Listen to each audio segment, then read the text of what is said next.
Il est bon d'être de retour. Yes! Un plus grand amen. Yes! Vraiment content, excité ce matin d'être ici. Je sais que vous m'avez vu durant les dernières semaines sur vos écrans. Si vous avez écouté les messages sur YouTube. Mais merci, je sais qu'il y a du monde qui est venu me voir et tout ça. Merci pour vos encouragements, c'est toujours apprécié. Hey! De retour des vacances. Ça fait du bien, même si c'était des vacances mouvementées cette année pour ma part. Je vais vous donner des nouvelles tout de suite. Je veux vous dire que la nouvelle est, pour ceux qui ne le savent pas, peut-être que ça va vous ébranler un petit peu, mais ça finit bien. Okay? Je veux juste vous dire que tout est correct, tout le monde est correct. C'est que durant la période estivale, mon père a fait un infarctus. Il a eu besoin d'un pontage, mais il va bien. Il va super bien. Je dis ça parce que dans ces moments où on vit des moments de difficulté, c'est tellement bon d'avoir l'Église. C'est là pour moi, l'Église prend son essence. C'est là que pour moi que l'Église vient. C'est un moment où que j'ai pu appeler mes frères, mes sœurs, puis leur dire « Hey, priez pour nous, priez », et que les gens, puis je sais qu'après ça, les autres ont appelé, puis là, la chaîne, hein, tu le dis à une personne, puis il y en a 10 qui le savent, il y en a 10 après. Mais je voulais vous donner des nouvelles à tout le monde, que mon père va mieux. Je sais que c'est pas tout le monde, peut-être qu'il y a eu la nouvelle, mais il va bien. Il va être de retour pour lui, probablement le 27 pour le pique-nique. Il a déjà hâte d'être de retour. Il me le dit. Ma mère aussi vous dit merci d'avoir pris du temps, de prier pour la famille. On l'apprécie énormément à travers ces périodes qui sont toujours des moments où c'est des situations qui ne sont pas faciles à vivre. Donc, on veut vous dire merci pour cela ce matin. Donc, maintenant, priez pour mon père. Je ne sais pas si ma mère, elle avait prié pour qu'il ait de la patience, mais il ne peut pas conduire pendant un mois. Donc, ça exerce sa patience. Fait qu'il va sortir de cette épreuve-là rendu patient et priez pour moi aussi, parce que c'est moi maintenant le chauffeur. Mais c'est ça la réalité. Mais il va bien. Aujourd'hui, je suis excité aussi parce que on commence, c'est nouveau. Il y a l'Église Génération qui est à l'intérieur aussi de l'Église. Donc, il y a quelques personnes. C'est la période des vacances. Vous allez voir plus de monde au fur des semaines avancent parce que nous, on revient, mais je sais que certains d'entre vous, c'est votre dimanche que vous êtes là, puis vous partez en vacances par la suite. C'est la saison estivale, c'est comme ça, et on espère que vous allez en profiter beaucoup, que vous allez avoir un bon temps de ressourcement et que vous allez pouvoir en profiter et vous reposer. Une des choses que j'ai fait dans ma période des vacances, j'ai été au cinéma. Hein, on est dans un cinéma. Je peux vous dire, avant, j'étais quelqu'un qui aimait aller voir les films, mais dans les dernières années, avec la pandémie et tout ça, j'ai pas été voir quasiment aucun film durant cette période-là. Et en une semaine, j'ai été voir 3 films. C'était comme, OK, hey, c'est le fun. Hey, c'est le fun d'aller au cinéma. J'avais oublié. Et on est là, on a réellement pris du temps d'aller au cinéma, mais il y a surtout un film que j'ai vraiment aimé. Un film qui m'a interpellé, qui est venu me chercher, qui est sur une histoire vraie, peut-être que vous en avez entendu parler. Ce film s'appelle The Sound of Freedom. Est-ce qu'il y a du monde qui a entendu parler de ce film? Oui. C'est un film vraiment qui est basé sur une histoire vraie.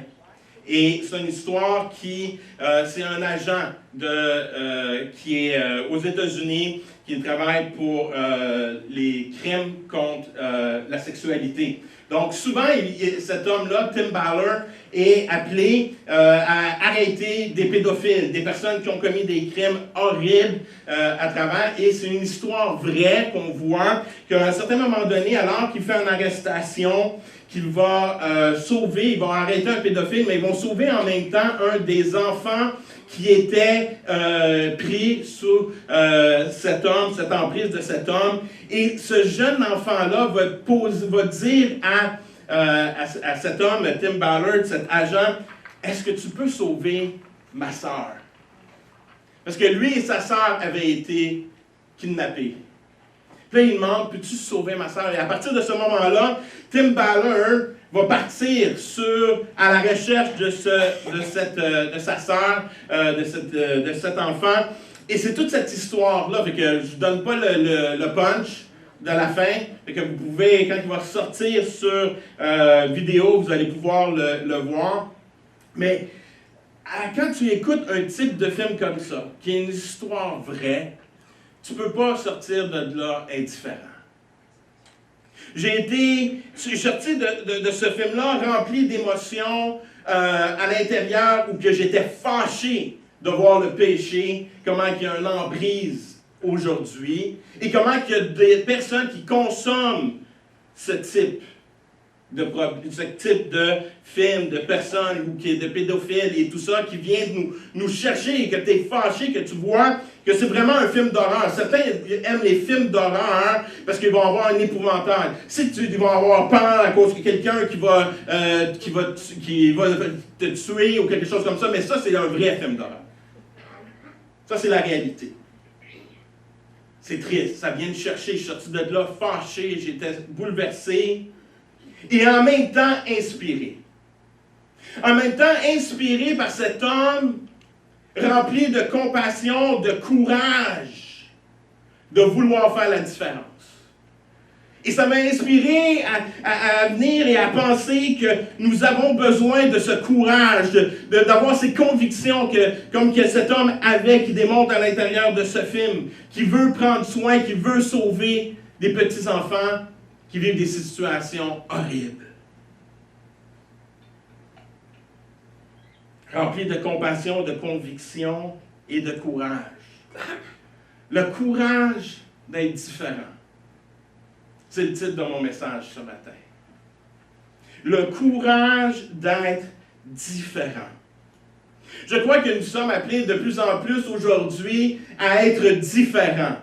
Moi, si vous allez sur ma page Facebook, il y a un insigne qui est écrit en anglais. To do the different, you need to be different. Tu as besoin d'être différent. Tu peux pas, si tu veux influencer le monde, tu ne peux pas être comme le monde. Il faut que tu apprennes à être différent. Surtout dans notre société aujourd'hui où qu'on aime faire partie de la gang. Qu'on aime fit in, comme on pourrait dire. On aime être comme les autres. C'est dans notre nature. Il n'y a personne ici qui aime être rejeté. Est-ce qu'il y a quelqu'un qui aime être rejeté? Il n'y a personne qui aime ça. Moi, je le sais, à chaque fois qu'on a un événement spécial, un mariage, une situation, un repas spécial, ma tendre moitié me demande toujours, « Éric, comment qu'on s'habille? » C'est vrai. Pourquoi? Parce qu'on veut savoir comment les gens vont s'habiller pour fit in. Ça t'est déjà d'arriver dans une situation où tu n'as pas reçu le mémo? Ou que tout le monde est habillé chic, puis toi, tu arrives en paire de jeans. Puis là, tout le monde te regarde, t'es comme, hein? Puis tu sens que, t'es pas à l'aise. T'es pas à l'aise avec ça. Mais savez-vous quoi? Il y a un côté que faut apprendre à vivre avec ça. Faut apprendre. Moi, mais une des qualités de mon père, il y a un « je m'en fous » tellement élevé. Et quand j'étais jeune, j'étais là, je dis, Père, s'il vous plaît. Mais plus que je vieillis, de plus en plus je suis comme lui.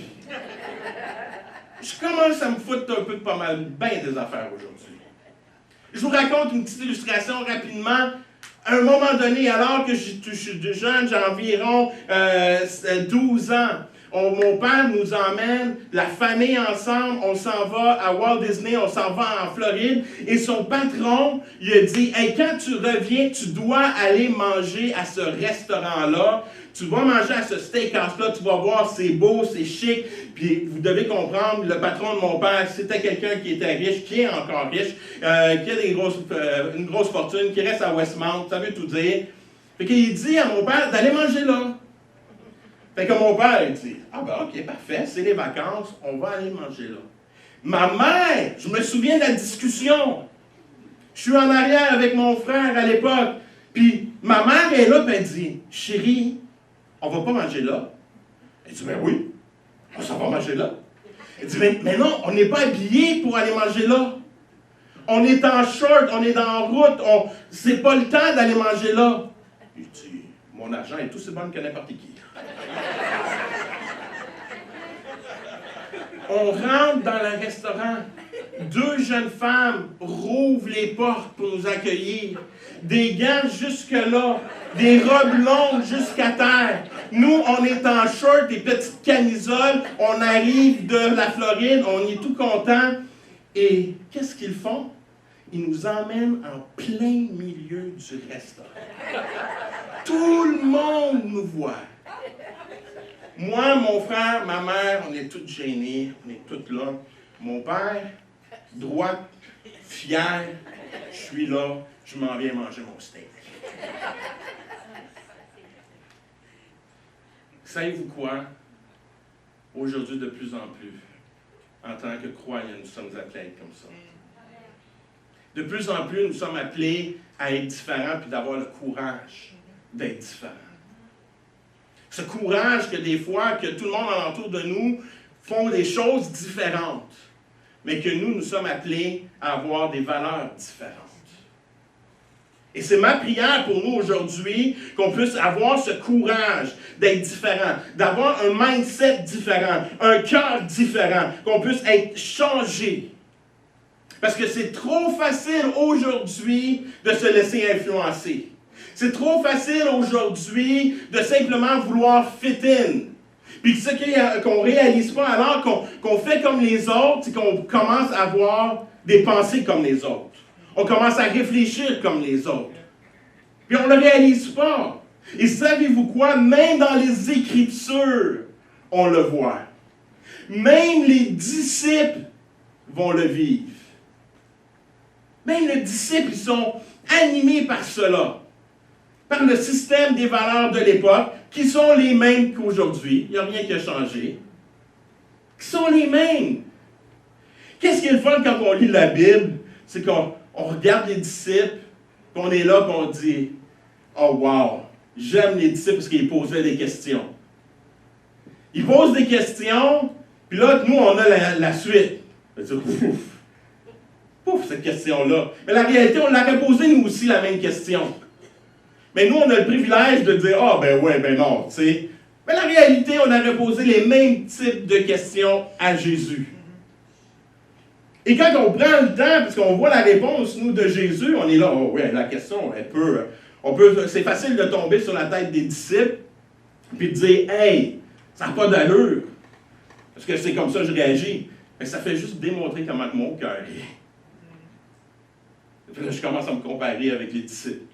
C'est fou, hein? Les disciples vont poser une question à Jésus. Quand on fait juste y penser, ça vient nous comme, wow! Les disciples, ça fait quelque temps qu'ils sont avec Jésus, ont vu les miracles, ont vu des choses extraordinaires. On va lire dans quelques instants le chapitre 18, versets 1 à 5 dans le livre de Matthieu.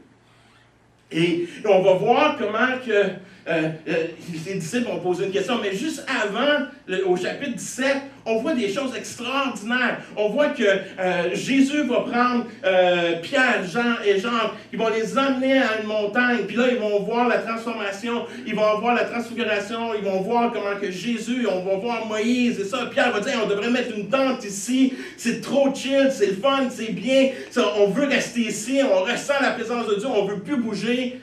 Jésus dit non, on va redescendre la montagne. On va revenir. Mais pouvez-vous vous imaginer d'avoir vécu ce moment-là? T'es Pierre, t'es Jean, Jacques, tu regardes les autres, tu redescends. Vous ne savez pas qu'est-ce que je viens de vivre. C'est hot. Hey, si vous savez. Puis là, au chapitre 18, les disciples posent une question. Puis je ne serais pas surpris, on ne le sait pas, mais je ne serais pas surpris que ce soit Pierre. On ne le sait pas, mais ça serait son style. Ça serait son style, parce qu'il vient de vivre quelque chose d'assez extraordinaire. Genre, peut-être Jean, qui est le plus grand? Qui est le plus grand? Qui est le plus important dans le royaume? Non. On lit cette question-là, puis on regarde, on dit, hey, pourquoi vous posez cette question-là à Jésus? Il me semble que la réponse est facile. Il me semble que c'est évident que c'est Jésus. Il me semble, mais tu oses poser la question. Mais c'est que c'est un reflet de notre état. C'est pour ça que je me dis, des fois je me dis, oh, je n'aurais pas posé cette question-là. C'est un reflet de mon état. Bon, peut-être que je ne l'aurais pas posé, ça veut dire que je me pense un petit peu mieux que eux. Déjà, ça révèle un peu mon orgueil comme les disciples avaient. Qui est le plus grand? Qui est le plus grand? Qui est le plus important? Ce n'est pas le cri de notre société. Qui est le plus grand? On veut avoir du succès. Pourquoi? Pour monter notre nom. On veut monter les échelons pour que, hey, j'ai un peu plus de pouvoir, j'ai un peu plus d'autorité, j'ai un peu plus à la recherche. Et souvent, quand je suis sûr que vous l'avez déjà expérimenté, des fois, vous êtes là, vous êtes dans votre lieu de travail et qu'il arrive une situation qu'il y a deux personnes qui peuvent avoir une promotion, puis tu fais partie de ces deux personnes-là, puis il y a une personne qui a fait quelque chose qui t'a abaissé pour que tu puisses l'avoir. Comment ça vient nous chercher? Comment ça vient nous chercher? On réalise, ça ne prend pas grand temps, comment que notre cœur est rempli d'orgueil, qu'on est à la recherche de position. Puis quand on est là, puis on pose cette question-là, c'est qu'on veut se comparer aussi. Hein? On aime ça se comparer. Oh, qu'on est des spécialistes. On est des spécialistes à se comparer. Je sais qu'on ne fait pas ça, nous, à l'intérieur de l'Église. On ne se compare pas. On ne se compare pas avec d'autres églises. On ne fait pas ça du tout. Mais c'est donc drôle à chaque fois qu'on fait des rassemblements de pasteurs et qu'on est fiers de dire nos chiffres ici et ça quand ça va bien. Quand ça va moins bien, on en parle moins. Ah, nous, on a fait 5 baptêmes, on a fait ci, on a fait ça. Puis là, tu es comme, good. On se compare. On aime ça se comparer. On est tous pareils. Je ne suis pas si pire. Il y a lui, hein, puis quand on fait quelque chose de... On sait qu'à l'intérieur, Dieu est en train de nous parler. Ah, mais c'est pas si pire, il y en a qui en font pire. On se compare. Et c'est ça qui est en train d'être révélé quand ses disciples posent la question. Et qu'est-ce que j'aime de Jésus? C'est que Jésus, c'est là qui est merveilleux. Au lieu de simplement les regarder puis de dire, moi, probablement, j'aurais été Jésus, je l'aurais fait. Hey, c'est quoi ton problème? Je suis Jésus. T'es qui, toi? Pourquoi tu poses cette question-là? Mais Jésus, aucunement. Et c'est pour ça que c'est si beau que c'est lui qui est Jésus. Et que c'est pas moi. Que lui est parfait. Jésus prend cette situation, prend cette question-là, qui aurait pu être offensante, qui aurait pu être une question comme « Ah, ça fait mal », il pose cette question-là, il ne réalise pas tout ce que je fais. Non, il va utiliser ce moment-là pour enseigner ses disciples. Il va prendre ce moment-là pour enseigner ses disciples, pour dire « Hey les amis, vous voulez savoir c'est qui est le plus grand? Je ne vous dirai pas qui va être le plus grand. Je vais vous dire qu'est-ce que tu dois être pour être le plus grand. Je vais t'enseigner à être. Je vais t'enseigner qu'est-ce que tu dois être pour être une grande personne dans le royaume de Dieu. » Et c'est ça que j'aime de Jésus. C'est là que je suis impressionné par Jésus. Parce qu'il ne pense pas comme moi. Il n'est pas comme moi. Il a un amour pour nous. Il veut enseigner, il veut nous partager, puis il veut nous parler. Comme il veut parler, qu'il parle à ses disciples aujourd'hui, il nous parle à nous aujourd'hui. Lisons ensemble Matthieu chapitre 18, versets 1 à 5.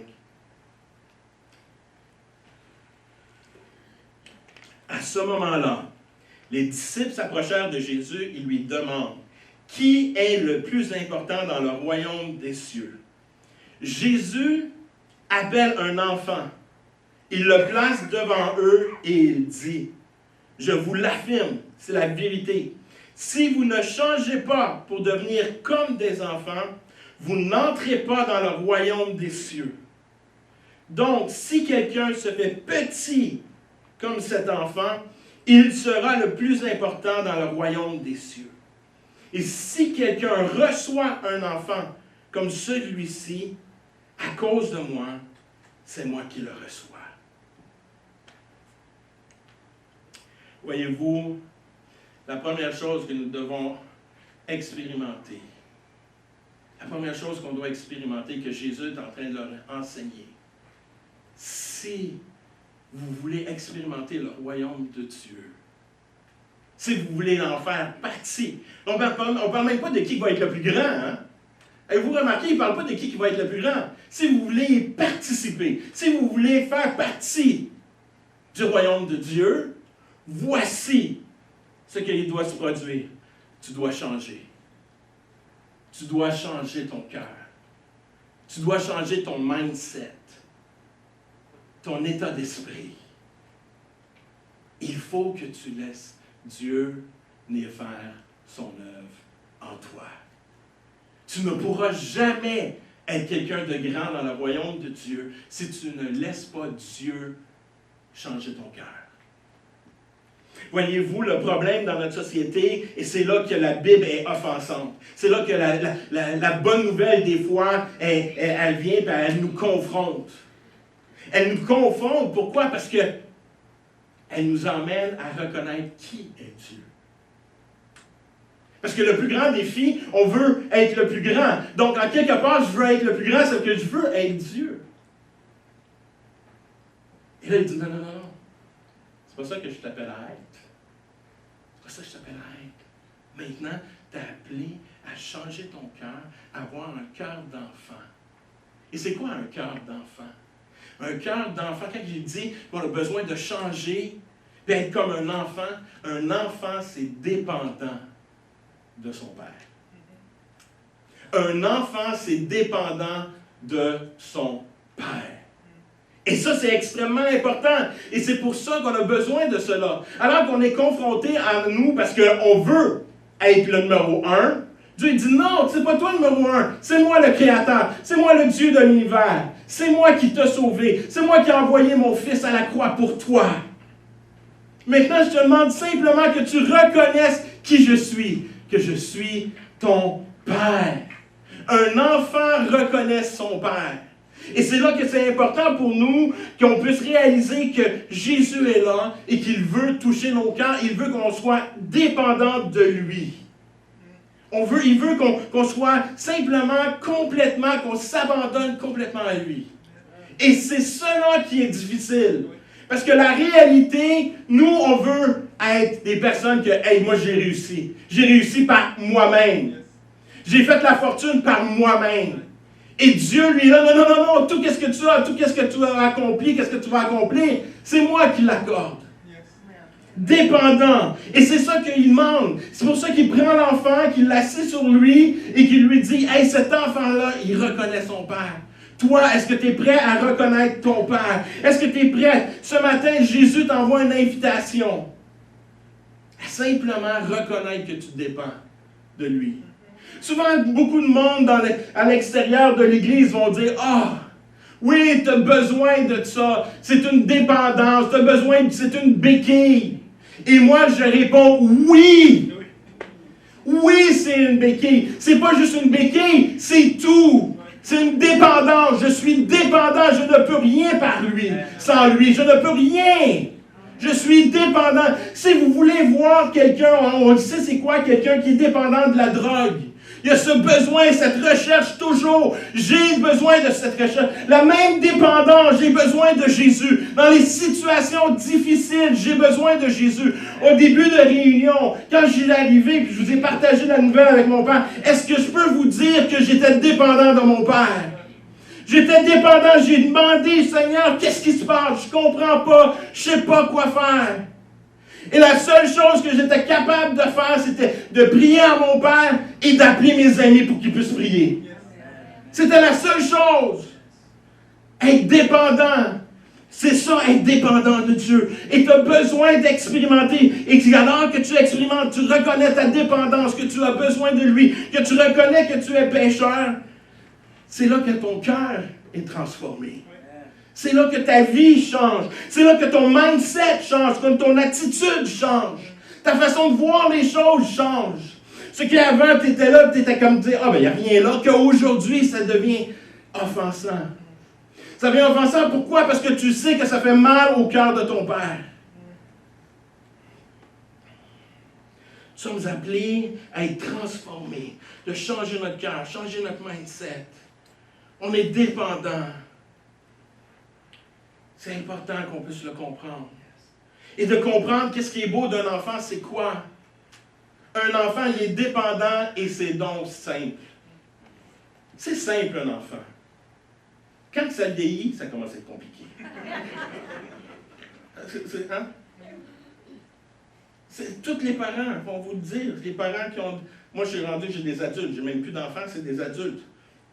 Mais je me rappelle de l'époque. Quand j'avais des parents qui étaient là, puis qui venaient d'avoir des enfants, puis moi j'avais des ados, puis qu'eux avaient des beaux bébés et tout ça, puis il y avait 1 an ou 2, puis qui disaient « Ah, oh, les nuits, ici et ça, attends que tes enfants vont être ados, tu ne dormiras pas plus. » Oublie ça. C'est la réalité. C'est la réalité. Un enfant, c'est beaucoup plus simple. Mais c'est surtout que l'enfant, pourquoi que c'est simple? Parce que, comme j'ai dit, il est dépendant de son père et de sa mère. Il est dépendant pour tout. Il ne peut pas vivre s'il n'y a pas ses parents. C'est ça la réalité. Il y a une simplicité. Et la beauté de l'enfant, c'est qu'un enfant qui a quelques mois, qui a 1 an, tu ne vois pas qu'il y a d'orgueil. Tu ne vois pas qu'il est méfiant. Il fait juste être là, il respire, puis il est dépendant de Dieu. C'est la même chose pour nous. Nous sommes appelés à vivre cette simplicité avec Dieu. Et quand que j'ai faim, je vais voir mon Père. Quand j'ai faim, j'ai soif, je vais voir mon Père. Quand je ne file pas, je pleure. C'est ça un enfant. Ça pleure. Nous, quand on est adulte, on est trop orgueilleux pour pleurer. Right? Pleure. Pleure avec ton père. Pleure.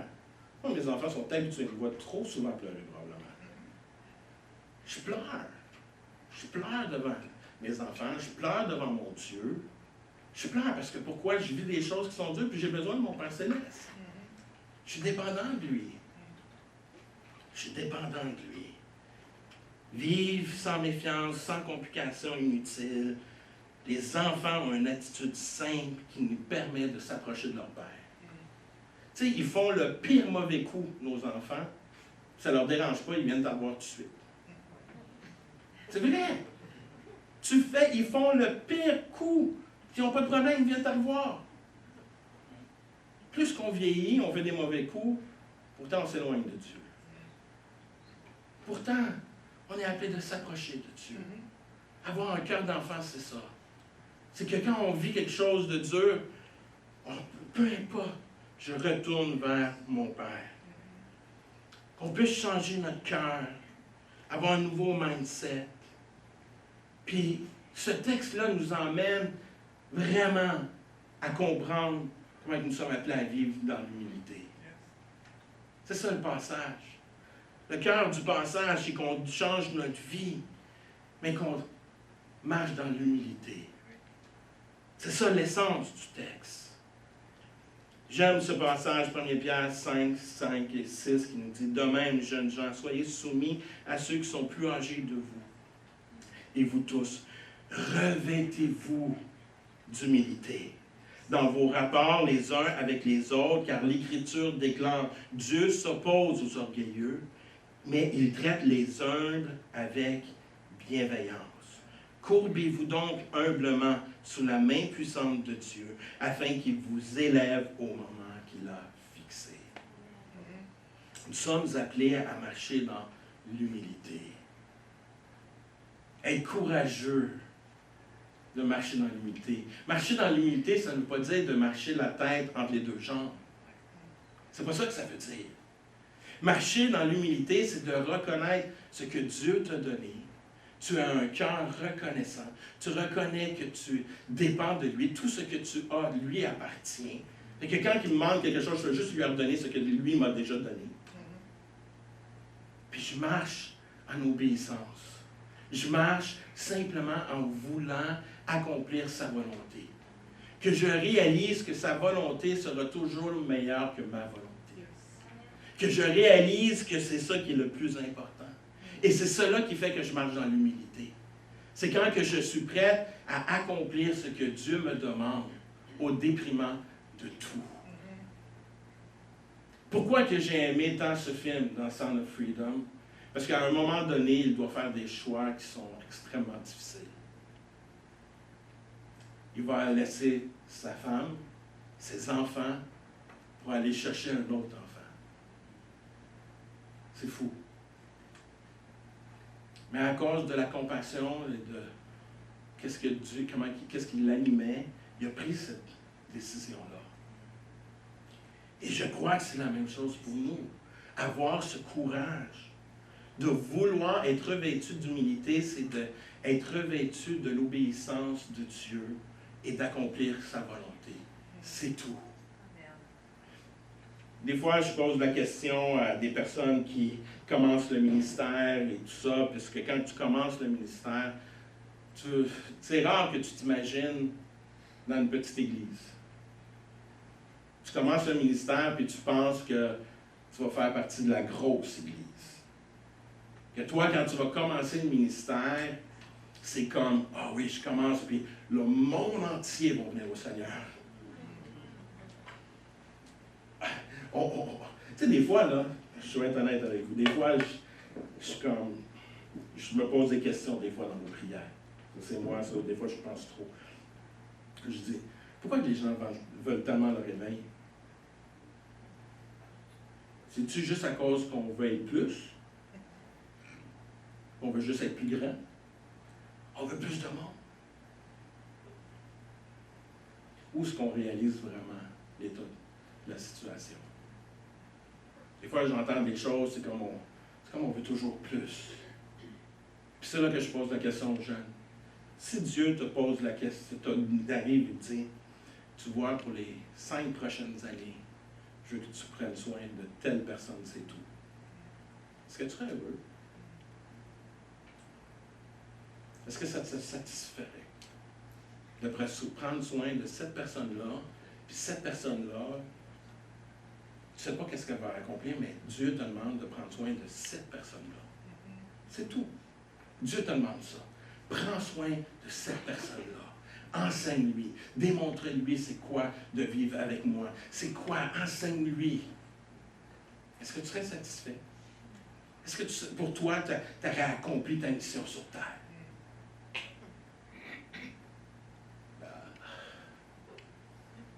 Je pense que je t'appelais un peu plus que ça. Qu'est-ce qui est le plus important? D'accomplir ce que Dieu nous demande. C'est ça que j'aime des Écritures, parce que des fois, on voit la tension entre ce que Jésus, que Dieu demande à ses prophètes, à ses disciples, aux gens alentour, pour simplement servir. Hein? Des fois, tu vois Étienne, pas Étienne, plutôt Philippe, est en train de vivre un grand réveil. C'est comme, waouh! Puis Dieu dit, non, maintenant, tu vas aller à tel endroit, tu vas aller voir l'unique tout seul. Tu vas l'amener, puis tu vas l'amener, puis le passer dans les eaux du baptême. Est-ce que ça te satisfait ou tu t'ostines avec Dieu? Hey, non. Wouhou! Revival has arrived. Je vois tout ce qui se passe, c'est comme, wow! Non, je te demande d'aller à tel endroit. Est-ce que tu dis oui, j'y vais? Ou tu t'ostines avec Dieu? Non, je vois ici, là, c'est la percée, là. Seigneur, on a prié, ça fait 5 ans qu'on prie pour une percée. La percée est arrivée. C'est pas vrai que tu m'envoies aujourd'hui, là. C'est pas vrai, là. Qu'est-ce qui est le plus important? Et c'est ça, marcher dans l'humilité. Marcher dans l'humilité, ça n'a pas un rapport autour de nous. On n'est pas en train de construire l'Église CCH. On n'est pas en train de construire l'Église Génération. On est ici pour faire avancer son royaume. Son royaume, c'est tout. Ça n'a pas rapport à nous, ça a rapport à lui. Ça a rapport à lui et nous sommes appelés à marcher dans cette humilité, se revêtir de cette humilité. Et ça que j'aime, on est appelé à se revêtir parce que c'est contre nature. C'est contre nature. C'est pour ça que je dis que ça demande du courage d'être différent. C'est facile d'avoir un mindset de toujours avoir plus. Mais est-ce que c'est vraiment ça que Dieu nous demande? Soyons sûrs de ce que Dieu nous demande. Jésus nous enseigne que l'humilité est la voie vers la véritable grandeur dans le royaume de Dieu. Quand il est venu parmi nous, n'oublions jamais qu'il a choisi lui-même à être humble puis à être serviteur. C'était son modèle. Lui-même incarne l'humilité en tant que sauveur. Il s'abaisse pour nous servir. Si lui l'a fait, je crois que nous sommes tous appelés à le faire. Et réaliser que chacun d'entre nous, nous avons un rôle à jouer. C'est ça qui est important aussi. Chacun d'entre nous, nous avons un rôle à jouer dans l'avancement du royaume de Dieu. Et c'est là que ça devient super important qu'on puisse être ensemble. Parce que chacun d'entre nous a des dons, des talents qui sont différents. J'ai pas tous les dons, j'ai pas tous les talents. J'ai besoin de mes frères et de mes sœurs pour qu'on puisse avancer ensemble. Et c'est pour ça qu'on est là et on vous encourage à revenir en présentiel. Parce que ça fait la différence quand vous êtes là. Parce que vous êtes une source d'encouragement. Vous êtes une source d'encouragement pour un frère, une sœur qui vit des moments difficiles et que vous avez passé à travers ces mêmes épreuves et que maintenant vous êtes capable de partager à ce frère, à cette sœur, « Hey, j'ai passé par là. Je sais de quoi tu parles. Inquiète-toi pas, Dieu est là. Inquiète-toi pas. » Mais si chacun d'entre nous est devant notre écran, ça ne marche pas. C'est pour ça qu'on a besoin d'être ensemble. C'est pour ça que ça a besoin de communier. On est appelé à marcher dans cet état d'humilité. Cet état où on est appelé à être serviteur, apprendre à marcher avec obéissance. Et en terminant, une des choses qu'on voit dans le texte, alors qu'on est appelé à changer notre cœur, de changer notre mindset, qu'on voit qu'on est appelé à se revêtir d'humilité. On est appelé à recevoir les petits-enfants. Et c'est là que m'emmène, comme je viens de mentionner, qu'on est appelé à être ensemble. On est appelé à se recevoir les uns les autres. On est appelé à prendre du temps, à communier. Voyez-vous, j'aime quand on prend la communion, mais la réalité, ce symbole qu'on prend une fois les mois, tout dépendant, c'est un symbole. Mais la vraie communion se prend à chaque jour. La vraie communion fraternelle, les apôtres, au début de l'Église, acte 2, ils se rencontraient à chaque jour. Ils réalisaient qu'ils étaient dépendants de Dieu, mais qu'ils étaient aussi dépendants des uns des autres. Pour pouvoir grandir, pour pouvoir avancer, pour que je puisse grandir, je dois être en contact avec les autres. Dans les derniers mois, comme je vous ai dit, j'ai vu un moment difficile avec mon père, mais je peux vous dire que j'ai vécu pas mal d'autres choses aussi. J'ai été tellement béni par des personnes alentour de moi qui ont décidé de me recevoir. Puis me recevoir, des fois, c'est pas que j'allais chez eux et tout ça. C'était un coup de téléphone. Puis que je pouvais parler. Je pouvais ventiler. Je pouvais tout dire. Je pouvais parler Et même une fois, j'ai envoyé un texto à ma mentor, à personne de l'Église Génération, vous connaissez, Pasteur Hélène. C'est quelqu'un qui est vraiment cher à mon cœur et qui est comme un peu un mentor pour moi. Et avec elle, pour être honnête, je peux tout dire. Et même dire des choses qu'un pasteur ne dit pas. Il est arrivé une situation, puis j'ai juste texté, puis je dis, je sais que ce que je suis en train d'écrire, c'est pas très pasteur. Mais tu m'as demandé comment que je me ressens, mais voici comment je me ressens. J'ai été capable de lui dire. Ça n'a pas pris longtemps qu'elle m'a appelé. On a eu des conversations. Mais savez-vous quoi? Elle ne m'a pas commencé à me conseiller, elle m'a juste écouté. Elle m'a reçu. Elle m'a reçu. Puis après, je suis sûr, quand elle a accroché le téléphone, elle s'est mise à prier pour moi. Elle m'a reçu. Et savez-vous quoi? Nous avons tous ce rôle-là à jouer entre nous. Accueillir l'enfant. Accueillir l'enfant, on doit se rappeler, à l'époque, l'enfant n'avait pas de grande valeur. Un enfant, c'est quelqu'un qui est vulnérable. Et nous sommes tous vulnérables à un certain moment donné dans nos vies. Et on a besoin d'être reçus. Et on a besoin de recevoir. Donc, on doit se mettre dans cette position de recevoir. Et on se reçoit, comme j'ai mentionné, par un coup de téléphone. Des fois, c'est un café, un Zoom, peu importe. Mais on se reçoit et on partage. C'est ça, de prendre du temps, de se recevoir. Jésus a toujours accueilli. A toujours accueilli, vous le savez, je l'ai apporté souvent. Il nous accueille encore aujourd'hui. Peu importe notre situation, peu importe ta situation. Jésus t'accueille aujourd'hui. Puis il veut prendre soin de toi. Il veut prendre soin, peu importe ce que tu vis, peu importe les difficultés que tu vis, il veut t'accueillir aujourd'hui. J'écoute la radio chrétienne, je ne sais pas si vous connaissez, le 94.7 K-Love, c'est anglophone, on a ça à Montréal à cette heure. Et j'écoute toujours, l'animateur a lancé 2 phrases qui m'ont interpellé et qui disaient simplement, il dit, le mariage, c'est difficile. Le divorce est difficile. La discipline financière est difficile à obtenir. De vivre sous des dettes, c'est difficile aussi. Qu'est-ce que tu préfères?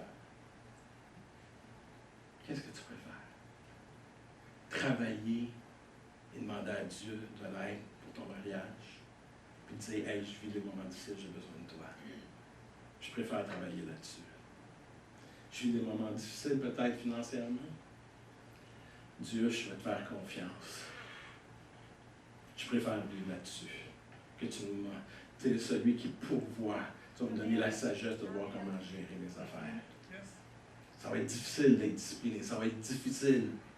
Mais je sais que toi, avec toi, je peux tout. C'est pour ça que je viens à toi. Alors que tu me lances l'invitation, Jésus, je dis oui. Oui, Jésus, je suis dépendant de toi. Sans toi, je ne peux pas faire la différence. Sans toi, je n'ai pas le courage. Mais avec toi, j'ai le courage d'être différent et de vivre différemment et d'accomplir des choses différemment. Ce que les autres vont peut-être dire des fois, c'est rien. Mais que ça va faire un plus grand impact que vous pensez. J'aime cette histoire de Mitchell Ministry, Bill Wilson. Quand il raconte son témoignage, ça vient me chercher.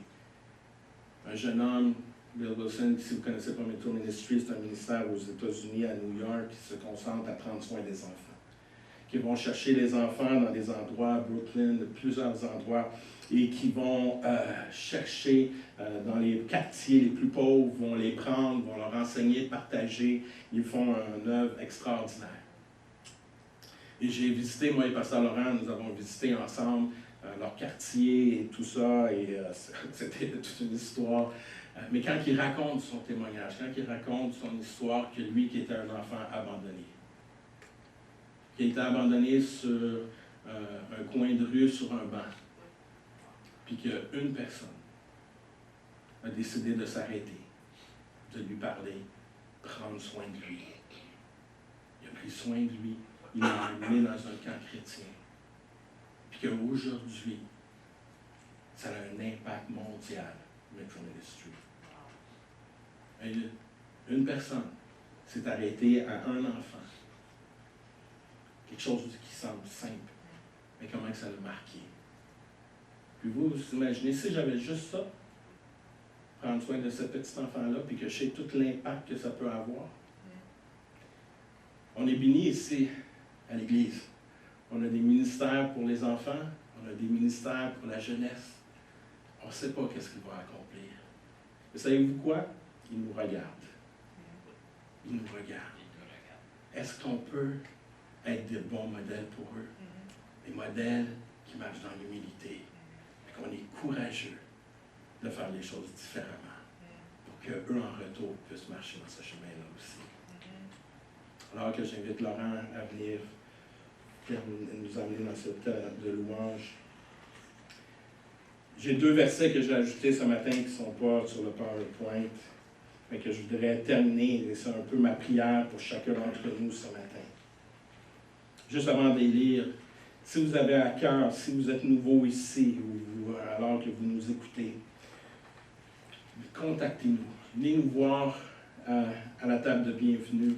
Nous allons prendre soin de vous si vous avez ce moment, vous dites oui, j'aimerais ça que Dieu change mon cœur. J'aimerais ça, je ne comprends pas tout, mais je sens que Dieu a quelque chose pour moi, puis que je ne comprends pas, mais je le sens. Je ressens que Dieu est en train de travailler mon cœur, puis j'ai besoin de lui. Vous pouvez venir nous voir à la table, à l'arrière, à la fin, ou contactez-nous par téléphone, par courriel, nous allons répondre à vos courriels. Parce que c'est ça qui est le plus important aujourd'hui, que Dieu puisse toucher et changer nos cœurs. Ces 2 passages sont un peu ma prière pour nous. Après ça, Laurent va pouvoir nous conduire en terminant avec les chants pour ce matin. Michée, chapitre 6, verset 8, qui dit « On t'a enseigné ce qui est bien, ce que le Seigneur exige de tout être humain. Il demande seulement que tu respectes les droits des autres, que tu aimes agir avec bonté et que tu suives avec humilité le chemin que lui, ton Dieu, t'indique. » Éphésiens 4, 1 et 2. Je vous le demande donc avec insistance. Moi qui suis prisonnier parce que je sers le Seigneur, vous que Dieu a appelé, conduisez-vous d'une façon digne de cet appel. Soyez toujours humbles, doux et patients. Supportez-vous les uns les autres avec amour. Soyons courageux et différents. Amen.